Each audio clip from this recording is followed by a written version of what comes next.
This morning, if you would like to turn to Luke chapter 15, and I will tell you on the front end, there are no slides today because we're going to go through the whole chapter, and I didn't want to do a whole chapter worth of slides. So that's why there's no slides today. I figure we can follow along. If you don't have a Bible with you, there's likely one in a seat in front of you somewhere, or if not, you want to cheat and use your phone, that's okay too. Just don't play Angry Birds. Use your Bible on your phone. We're going to be looking this morning at Luke chapter 15, and we're going to be looking at four things that are lost in the course of Luke chapter 15. August of 2014, our family was getting ready to move here to Eugene, Oregon. And we found that in the 9 years, I believe we had been in the house we were in, we had collected a lot of junk. Now, because we tend to be collectors of junk, there were actually still boxes on the shelves in our garage from the 2005 move into that house that we had never touched, some of which we quickly looked through, got rid of, some of which actually made the trip to Eugene. But we downsized a lot, got rid of a lot of stuff. And as we were going through packing things up, we hit the point where the really important things needed to go, like TVs and things like that you didn't want to take down right away. I had in our house in Searcy the man cave. And I really miss sometimes my man cave. Now, I will tell you, the only reason I was fortunate enough to have a man cave is because before getting into what I'm doing now, I was a youth minister. And we had kids over to the house quite a bit where we would play games or watch movies or things like that. And so because of that, I could use as an excuse, I really need a larger TV for all these kids. I really need the latest video game system for when they come over and we can sit and hang out and do stuff. And so I had on the wall of the man cave a 50-inch plasma screen TV. And I remember vividly walking through Sam's Club one day, and for the uninitiated to the South, Sam's Club is the South and Midwest version of Costco, only usually not as crowded. You can find parking spots there. And I'm walking through the Sam's Club, as I frequently did, through the electronics section. And I would walk through trying to catch the drool from my chin and see all the latest gadgets that I wanted to have, and my wife would walk along beside me patiently. And one day I was standing in front of this 50-inch plasma screen, as I had done probably 15 times before. And my wife says to me, "Why don't you just get it? You're going to get it at some point. Why don't you just get it?" And first of all, I said, "Who are you and what have you done with my wife?" And then secondly, I said, are you serious? Are you really? Yeah, go ahead and get it. It'll be great for the teens when they come over. We haven't really spent a lot of money this year. This would be something that, special that we can do. I said, all right, let's go. And so we got this 50-inch plasma screen TV, and it was in the time where those things were not lightweight like they are today, weighed 124 pounds. I know because I looked at the box when I started to lift it and said, this weighs a lot. And it was 124 pounds. It had to go upstairs into the man cave because we don't have basements in Arkansas because of all the rock that things are built on, because we're wise men. Anyhow, took the thing upstairs, decided we wanted to mount it on the wall because that's what you do with those things. And so we mounted it on the wall, and we had two little kids that we were concerned about because of the weight of that thing on the wall, and I made sure it was in studs and everything was right the way it was supposed to be. And then the last step was you could do this a few ways, but what they encouraged you to was put a small padlock on the thing that holds this to the wall, because then your kids cannot pull this off the wall. They cannot mistakenly push the things that release because it is locked on the wall. And so we in 2000, whatever that was, put the thing on the wall, padlocked it, and put that key in a safe place. And in August of 2014, when we were getting ready to move, we remembered several years later that we had padlocked that thing to the wall and put that key in a safe place. And my wife sold the TV because we weren't going to have a spot for it here. And we were getting ready to get that TV down to give to the people that we sold it to. And sure enough, that key was very safe because we had no idea where the key was. And thus commenced the great key search of 2014. We looked everywhere in our house for this key, all over the place. Could not find it anywhere. Kept looking, kept looking. We started thinking about, we have to cut into drywall here to get this thing out somehow. What are we going to have to do? And finally, after, literally hours this day of searching for this key, we found it. We found it, and there was much rejoicing in it. And by the way, I went through several keys first, trying and not having the right key. Finally found the key, unlocked it, took the TV down off the wall, got the TV out of there, and everything was good. And I say all that to say this. We've all lost something. And you know how frustrating it is when you can remember kind of where it was, but you just can't seem to find it. And those are the tales, the parables that come here in Luke chapter 15. Beginning in verse 1, before we get to the lost things. Now the tax collectors and sinners were all gathering around to hear him. But the Pharisees and teachers of the law muttered, "This man welcomes sinners and eats with them." And I think right off the top, we see something different about Jesus versus the other religious leaders, which is Jesus wants to be around the people who actually need to hear what it is he's saying. Jesus wants to be around regular, ordinary people like you and I. Jesus is not looking for a gathering of people that have got it all together. Jesus is not looking for a gathering of people who are perfect in every way. Jesus is looking for a group of flawed people to spend his time with. And I don't know about you, but that is immediately cause for rejoicing in my mind, because I don't get everything right. I don't do things right all the time. I don't always have the right answer, and sometimes I fall short. Then Jesus told them this parable. And notice, they haven't really asked a question so much. They've just kind of made this statement, and then Jesus launches into this first parable. Suppose one of you has 100 sheep and loses one of them. Does he not leave the 99 in the open country and go after the lost sheep until he finds it? Now, I don't know, honestly, the answer to this question. I thought I should stop as I drive up the highway towards Corvallis. I like to take the back road because I hate I-5.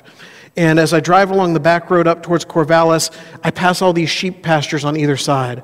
And I thought I should stop at one of these houses, knock on the door sometime, and say, I have a religious question for you. And they'll immediately be frightened by it, but it's actually a sheep question. And if you lost one, would you spend a lot of time looking for the one? Because I don't really know the answer to that question. I don't know the value of each of these sheep. I don't know what is worth looking for and what is not. But the impression we get here for Jesus is, if you have 99 and one is gone, you're searching for the one. You have got to find that one. Now, I don't know what this translates to for us in the lost things, because as far as I know, there are not shepherds among us. But if you lose one of something, chances are you're going to go and try to find it, especially if it has some sort of value. Or especially maybe if it's just the thing that completes the set. I've told you before, I've got a bunch of baseball cards in my office. When I was a kid, we didn't understand that some of these are worth more than others because the players are better or they're rookies or all these things. And we would trade cards based on the fact that I need that one to complete my set. And you would go and you would search for the one that you needed. And then when you completed that set, it was exciting. There's something to rejoice about it. And he said when he finds it, he joyfully, in verse 5, puts it on his shoulders and goes home. Then he calls his friends and neighbors together and says, "Rejoice with me. I found my lost sheep." I tell you that in the same way there will be more rejoicing in heaven over one sinner who repents than 99 righteous persons who do not need to repent. Generally speaking, we get together here on Sunday mornings and we're the 99. Because we're here. We're kind of on this track of trying to move towards God, but I think most of us know someone who is the one. And probably aren't doing nearly enough to set up that party in heaven that he's talking about, to go out and find that one and bring them in. Now, we would love it, I think, if they came and they were back here with us.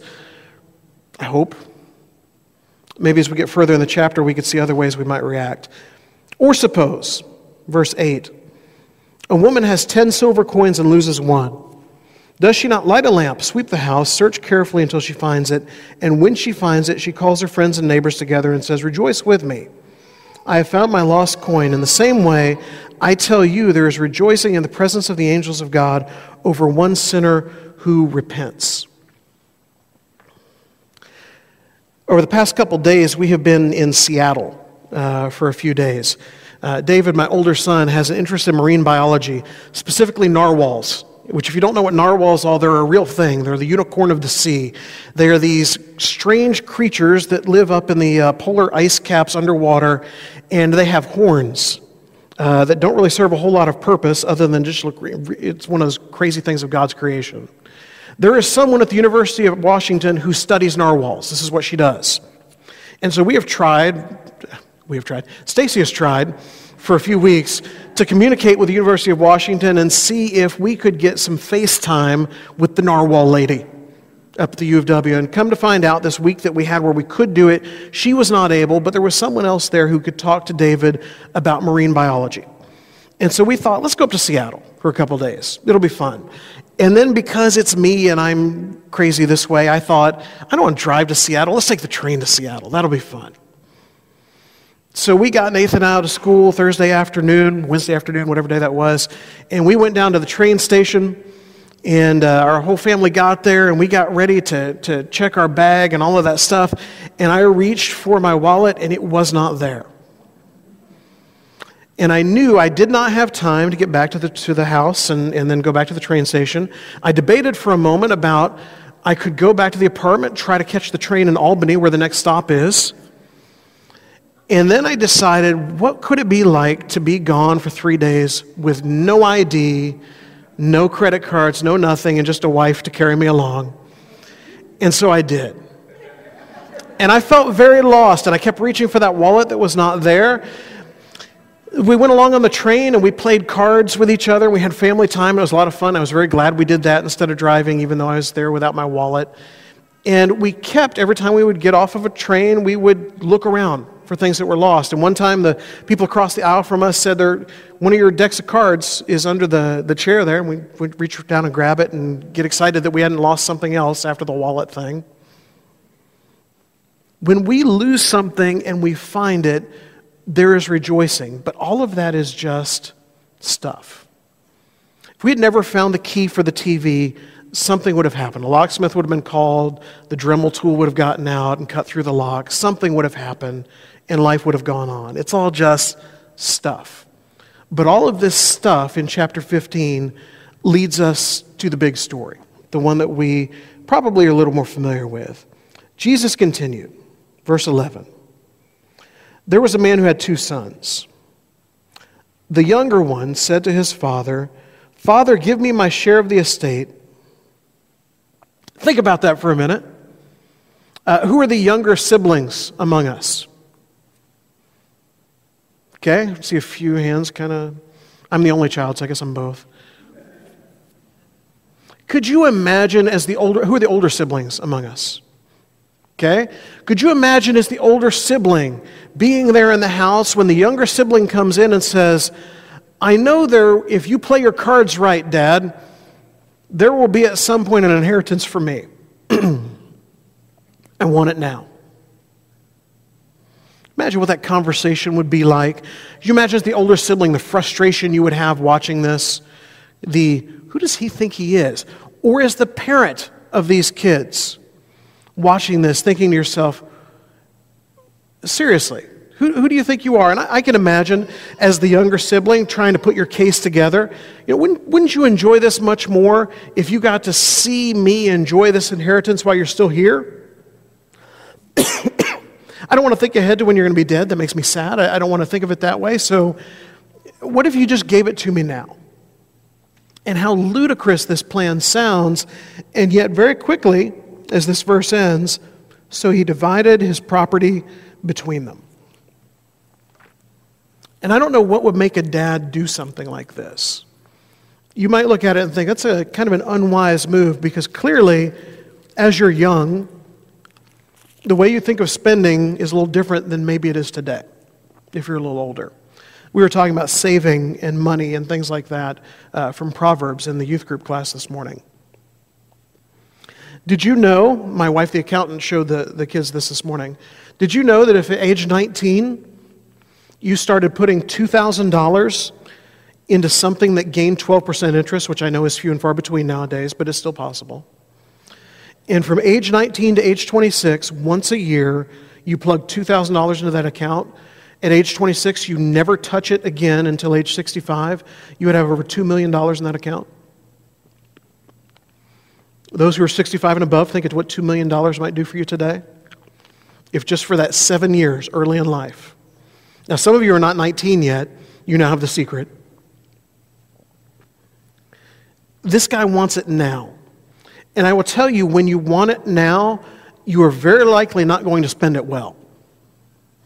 Because there are 1,000 different ways you can spend that money now in youth that look pretty attractive to you. So he gets the money. Excuse me.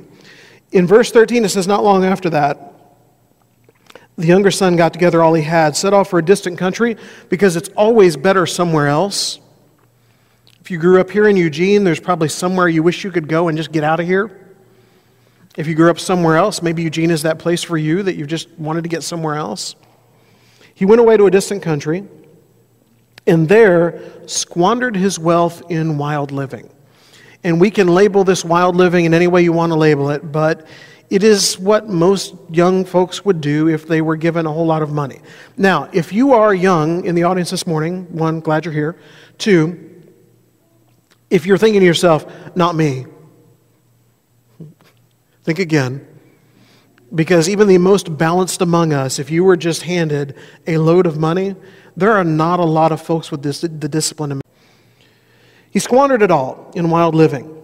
After he had spent everything, there was a severe famine in the whole country, and he began to be in need. And I would imagine as a young man, he probably never imagined a scenario where he would be in need. We pass people every day on the end of exit ramps, out in front of stores with signs asking for things. Excuse me. I have no doubt that some choose that. I also have no doubt that there are some who never imagined a scenario that would place them there. And now that is the reality. Kind of like this guy. I don't know if they squandered it all somehow. I don't know if they ever had anything. But whatever has led them to where they are, this guy finds himself in a similar place. And so he squanders it all. This famine comes along. He had spent everything. And so in verse 15, he went and hired himself out to a citizen of that country who sent him to his fields to feed pigs. And remember, in the eyes of God, at this point in time, pigs are a very unclean thing. So even to be around these pigs is something that is very, very not okay for someone in his position. He longed, in verse 16, to fill his stomach with the pods that the pigs were eating, but no one gave him anything. Now, I don't know if you have been around pigs. I've not been around them much, but I've seen them here and there in kind of their natural place, and I've never looked at the things they were eating and thought, got to have some of that. He's got to be pretty far gone at this point to look at that and think, that, if I could just have that, everything would be better. And then, in verse 17, he came to his senses. A lot of people have to get to this point to get to that point. Have to hit absolute rock bottom to look around and realize life does not have to be like this. Now, the really troublesome and scary part of it is, for a lot of people, when they hit rock bottom and they realize life doesn't have to be like this, they have no idea what to do at that point. And they don't feel like they have any resources to get out of where they're at, and so they just continue on. For us, I think we know what it is we need at that point. And for this young man, he clearly knows. He came to his senses, and he says, "How many of my father's hired men have food to spare, and here I am starving to death? I will go back to my father and say to him, 'Father, I have sinned against heaven and against you. I am no longer worthy to be called your son. Make me like one of your hired men.'" So he got up and went to his father. And I have always imagined in this story, as he is walking along, for however long it takes to get from this distant country back to his home, he is probably rehearsing this speech in his head. Ever had that thing you want to ask somebody for that you think is just a little bit too much? And so you're rehearsing in your head over and over again how you're going to say it. How am I going to ask my boss for that raise? How am I going to ask that family member for that loan? How am I going to ask that person for forgiveness? Whatever it might be, how am I going to ask that person out? How am I going to ask that person for their hand in marriage? Whatever it is, and you rehearse it over and over and over again in your mind. And as he goes along, probably rehearsing that in his mind, it says his father, he was still a long way off. His father saw him and was filled with compassion for him. He ran to his son, threw his arms around him, and kissed him. I think a lot of us, as we turn the page there, I love how in my Bible at least, there's right in the middle of that sentence, there's a page turn with this moment of mystery of his father saw him and sat back in his rocking chair on the porch, tapping his foot, arms folded, waiting for the I told you so. His father saw him and shook his head, knew it was going to turn out this way. His father saw him and ran to him. And here on Memorial Day weekend in our country, I think of those videos we see online or on the news. My wife and I, anytime we see those things online, where the soldier is there to surprise the child, the husband, the wife, the mother, the father, you want to make me or my wife cry and look like silly, crazy people, put about 3 of those videos in front of us. And the emotion in those videos. There is one that was at a South Carolina football game a few years ago. They thought their family was being honored because their husband and dad was overseas. And they wanted to honor a military family that day. And there they are, and they're shown on the big screen. And the commentator is saying the things that he's saying over the loudspeakers. And one person in the family turns their head and sees down at the other end of the stadium the soldier that's supposed to be sneaking up on them. And it doesn't matter what the commentator is saying anymore or what the ceremony is doing. In a sprint, takes off for that corner. Just thinking about it, it's getting me a little bit. That's what I picture here. This is not a God, this is not a father that is waiting for you to make that long trek of shame back. This is a God who sees in the distance, a father who sees in the distance and runs. And by the way, and if I'm wrong on this, someone can let me know later, I'm pretty confident the only time in Scripture we see God run.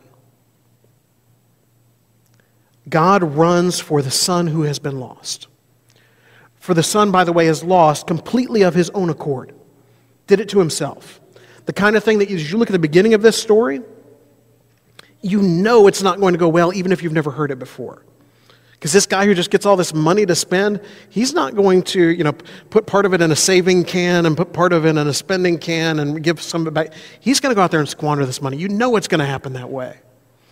And you're waiting for the I told you so's, and the father instead runs. Filled with compassion for him, he ran to his son, threw his arms around him, and kissed him. And then the son is ready for the speech that he's been rehearsing. Father, I've sinned against heaven and against you. I'm no longer worthy to be called your son. And the father interrupts. He doesn't care about the speech. He doesn't want to hear the bad the son has done. He instead says to his servants, quick, bring the best robe and put it on him. Put a ring on his finger, sandals on his feet. Bring the fattened calf and kill it. Let's have a feast and celebrate, for this son of mine was dead and is alive again. He was lost and is found. So they began to celebrate. They began to celebrate. I love that imagery, and I like to think that if anyone who is prodigal, anyone who is lost, came back in here, this is our reaction. And yet, I think we all know the reality that it's not always the way we react. I think I've mentioned before in here, we have a picture board out here. I guess it's not a board, it's a picture wire with clippy things out in the foyer of the members here. So we can all, when that person says hi to us and we said, oh, I forgot they go to church here, who are they? We can run back there and look at it real quick, see who they are. Or if you're new, gives you an advantage to be able to look and see who's here. We had a missionary in Ghana at the church that I attended in Arkansas, and he showed a picture of a board just like that on his slideshow, and at the top of it, it said backsliders. It was everyone who had gone to church there who hadn't been in a while. And their pictures were right there. And I thought, man, that works in Ghana. Could you imagine if we had another one at the other end of the foyer that was the backsliders? And if you came to visit one Sunday and you had been moved from that one to that one. Now, part of that is because in Ghana, their culture of Christianity is, if you have claimed to be one who follows Christ and you have let go of that, we're going to hold you accountable. And I don't think it's just by putting you on the board. I'll bet they're at their houses and their huts, and they are saying, we haven't seen you in a while. And not just because we're trying to be accusatory, but because we love you and we want you to be here and be part of us. I wonder how many of us instead would be the shaking the head, I told you so. Oh, haven't seen them since that split. Haven't seen them since that big drama went down. Haven't seen them since whatever. Haven't seen them since their life fell apart. Haven't seen them since the divorce. Haven't seen them since their kids went crazy. Haven't seen them since whatever. And for a lot of folks who are not here anymore, who once were, we're a reminder of that moment, whether we want to be or not. But yet we desperately want them back here. And the reason I said at the beginning of the chapter that we're going to look at 4 lost things, not 3, because we've had the sheep and the coin and now the son, I think the other son has lost his way too. Meanwhile, verse 25, the older son was in the field. When he came in near the house, he heard music and dancing, so he called one of the servants and asked him what was going on. Your brother has come, he replied. Your father has killed the fattened calf because he has him back safe and sound. And the older brother is so excited that his younger brother is back home, and he wants to just join in the party, and he's going to leave for a few minutes to go get a gift because he didn't have anything ready. No. The older brother, became angry and refused to go in. Why? Because he's been doing the right thing all along. He didn't have the audacity to go in and ask for his inheritance ahead of time. He has been working the whole time this guy has been off doing who knows what. He's the loyal one. Where is my party? Where is the party for me? I've been here the whole time. And this is his attitude. And there is a reason there is an older brother with this attitude in the story, because there are older brothers with this attitude. I think this links right back to the Pharisees' first statement. He's eating with tax collectors and sinners. We are the religious people who know everything and do things the right way and know the law, and we have been here all along. And here comes this guy saying that he is the Messiah and he's eating with tax collectors and sinners. That doesn't make any sense.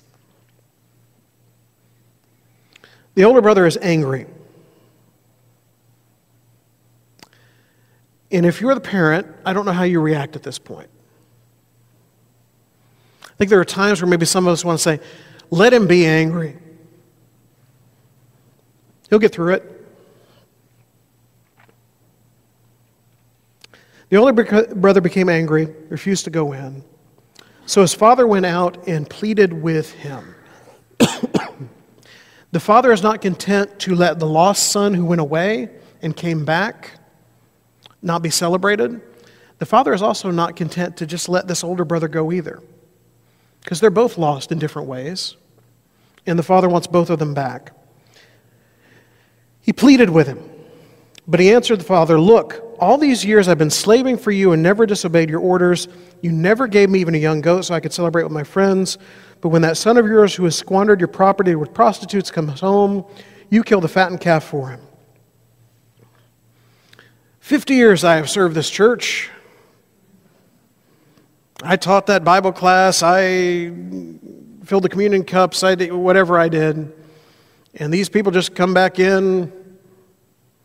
50 years I've served this church, and these people just moved to town, and now they want to be the song leader? They want to do this or that? We would never say things like that, would we? Not people in this church, but other churches, I've heard things like that.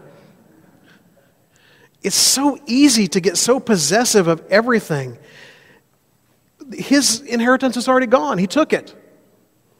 We're not going to disown family. We are not going to disown family. And that comes from the top, the Father. That is how He operates. And every one of us is thankful for that in our own lives, and we have got to become a whole lot more thankful of that in the lives of others. And because everyone does not end up there in the same fashion, some of us get there immediately, some of us get there at age 85. Some of us get there after living a very godly, clean, pure life the whole time. Some of us have lived adventurous, crazy lives and still end up there, and God is just as thankful that either of those lost people get to Him and wants us to be a part of that mission. When this son of yours who has squandered your property with prostitutes comes home, you kill the fattened calf for him. My son, the father said, you are always with me, and everything I have is yours. But we had to celebrate and be glad because this brother of yours was dead and is alive again. He was lost and is found. And this morning, each of us is one of those things in the eyes of God. We are either lost or we are found. And if you feel lost this morning, God is running for you too. And He desperately wants to have a relationship with you. And if you are found this morning, we rejoice with that, and God rejoices in that. And God would remind each of us who feels found that we should go out and seek the lost too. And this morning, if someone prodigal comes to your mind, do not let go of that thought when we leave here. Pray for that person. Communicate with that person. Let that person know they are loved. And let that person know that they might find an older brother or two here, but hopefully they're going to find a whole lot of people that get it and understand that we have all sinned and fallen short of the glory of God, but because of His mercy, we can have life with Him. This morning, if you'd like to be baptized into His family, if there's something we can pray about in your life, if you have any needs at all, please come as we stand and sing.